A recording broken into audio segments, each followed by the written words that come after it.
Igongona-inĩ rĩa mahoya ma muthenya wa kiumia kanitha-inĩ wa ACK St Peter's Cathedral kaunti-inĩ ya Siaya nĩkuo minista wa kĩgĩna John Mbadi ateteire ikinya rĩa ministry yake gũthamiria thũgũrĩ cia thirikari mũtambo-inĩ wa kĩrĩu, akiuga nĩ njĩra ĩmwe ya kũhũrana na ũitangi wa mbeca cia mũingĩ.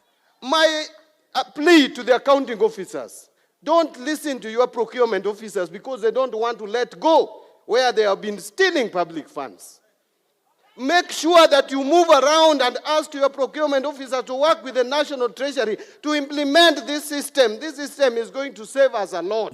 Nĩ mũrũgamo President William Ruto ekĩrĩte hinya kiuga arĩa mararegana na mũtambo ũyũ nĩ arĩa mamenyerete gũkungia mbeca cia mũingĩ na marĩ na guoya atĩ wara wao nĩ ũkũhithũkio. Kitu ya shilingi 2 tunanunua shilingi 10 kama serikali kwa sababu ya procurement ya ukora hapo ya quotation na nini na nini. Tumesema tunaweka procurement. Mimi najua kuna resistance.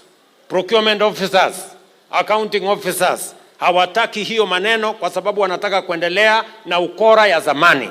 Thirikari cia kaunti nĩ itetetie mũrutĩre wa wĩra wa mũtambo ũyũ mwerũ wa thũgũrĩ, ikiuga nĩ ũrahinga mĩhang'o yao, no ũyũ nĩ ũmwe wa maũndũ marĩa marĩ ajenda-inĩ ya gĩikaro kĩa mwanya gĩa kanjũ ya magavana kĩa Jumatatũ tarĩki 1 mweri wa kenda. And there's been a lot of talk about governors resisting this because of corruption. First of all, governors are not supply chain managers.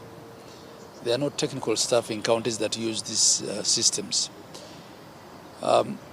The legality or otherwise of it aside, because I know Parliament also raised certain issues, for the governors the main thing is the functionality of the system. Your counties cannot procure because you have not cleared with the controller of the budget.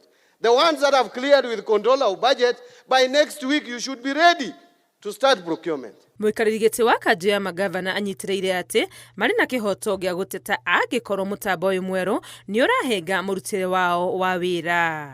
What we have a challenge with is a minister going to TV to say he's not going to send money to counties that have not come on board this thing when the system is not working, without telling us how he intends to unlock the challenges.